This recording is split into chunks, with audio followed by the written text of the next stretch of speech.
Nakakatakot talaga kapag nag-ghost kayo ng mga jowa nyo, niloko kayo, pinaasa kayo at pinaramdam sa inyo na kayo ay niloko, di ba? Dito nga pala ako sa may lumang simbahan. Nakikita naman ninyo, di ba, sa likod ko, literal na lumang simbahan. Ayaw ko na sana maghanap-hanap ng mga ebidensya pero napipilitan talaga ako sa mga oras na ito. Kaya pasukin natin. Let's go! Alam nyo mga kaibigan, alam nyo ba, pagpunta ko dito sa lumang simbahan na ito, literal na lumang simbahan, ito talaga yung ebidensya, may daan-daan yan mula dito sa may kalsada, tabing highway lang ito, pagpasok mo diyan, pagka sinabi nyo na naman, nagayabang-yabang na naman ako, nakita nyo naman, merong mga bakas-bakas ng mga gulong-gulong. Ayan, nakita ninyo may bakas na mga gulong. Yan, alangan naman lagyan ko yan ng bakas-bakas ng gulong ba. Nakikita nyo tong loob na ito. Minsan, dito talaga nung bata pa ako, nagadaan-daan dito ako talaga minsan-minsan kahit gabing-gabi na. Pero nakikita nyo naman yan, ito ay literal na lumang simbahan na maraming nagapunta-punta dito. Minsan nga, nagatakbo-takbo sila doon mula sa may labas ng kalsada. Pero may nakita na naman ako, ito o, ayan o. Kulay isa o. Kulay isa.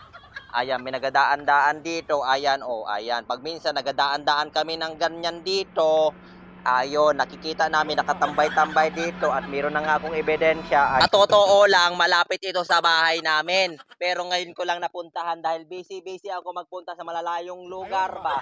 Kaya sabi ko sa inyo, may mga nangyayari din kababalaghan dito ba. Ito ay tagpuan ng mga kaibigan natin dito na nagatagpo-tagpo na hindi alam ng mga asawa nila, nagatagpo-tagpo sila dito. Kaya literal na nakikita ko sila dito minsan-minsan, pag minsan umaga, pag minsan gabi. Nakita ninyo naman pag nilibot-libot ko ito. Ayan, abandon. Ayan, abandon church po ito, ang saya-saya. Pag minsan nagatakbo-takbo sila dito, ayan yung aking mga nakikita dyan. Pag ako ay minsan may nakaparadang motor doon sa labas, nagaano sila, nagatago-tago ba? Yung saya-saya. Nakita nyo naman, may ebidensya akong kapit-kapit. Sa totoo lang, very respectful talaga itong simbahan na ito. Ayan, nakita ninyo naman. Alam ko, scary, pero sa totoo lang, wala man yan. Ano, tingnan ninyo, mahuganihan nga pala ito ba? Ayan o, mahuganihan yan, yan. Mahuganihan. Nakita ninyo naman, punong-puno ito, punong-puno. Purong-puno ba ito? Purong-puno ba? Nakita ninyo naman, ay tabing daan lang ito, ang saya-saya. Alam nyo, pag tuwing gabi, medyo nakakatakot daw dito kasi may mga nagpakita daw dito. Pero kung brave man ka, wala man yan. Siyempre, kapag pinangunahan ka talaga ng takot mo, naku, sigurado, takbo ka dito sa kalsada na yan. Wala pa namang kabahay-bahayan dito. Tingnan nyo naman yung motor ko, yan yung daladala ko ba. Ay, naku, kasi nakakasuot yan kung saan-saan ba. Nakita ninyo naman, tingnan mo nyo yung daan na yun, yak-yak yung daan doon pa loob. Marami kasi nagatagpo-tagpo yan dito. Ay nako, naubusan na kayo ng hideout sa akin kahit mga ganitong mga lugar-lugar, hindi ko palalampasin ba. Ay, ang saya-saya talaga. Pero sa totoo lang talaga, nung bata pa ako, natakot-takot din ako magpunta dito kasi lumang simbahan. Marami daw kababalaghan na nangyayari dito. May naglabas-labas daw na mga kung ano-ano dito. Pero sa totoo lang, naku, hindi ako natatakot. Basta, nandun lagi tayo sa kanya, di ba? Ay, ang saya-saya. Nakita nyo naman, puro mahuganihan yan. Tapos walang kabahay-bahay dito. Nakakatakot talaga.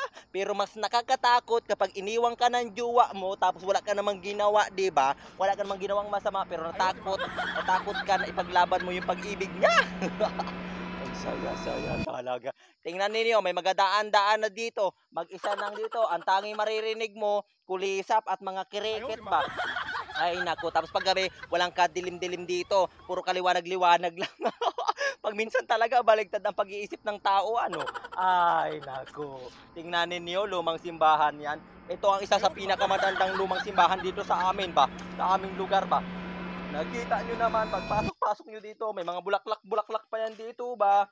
Ayan, tabi-tabi po. I-vlog-vlog ko lang po ito ha. Naku, para hindi po tayo makadisturbo ng kung ano man yan dito ba.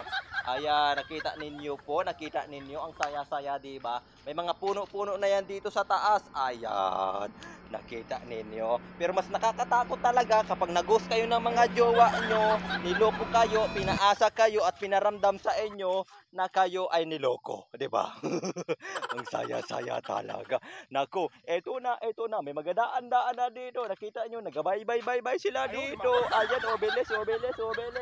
Ang saya-saya talaga. May nakita akong ebidensya, pero hindi na to priority ba?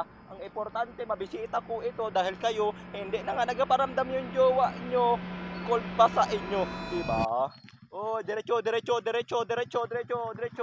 Ingat ha. Ay, naku, nahiya pa si ate. Huwag ka mahiya, ate.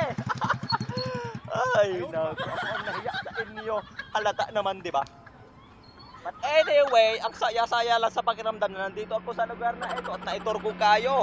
Di ba?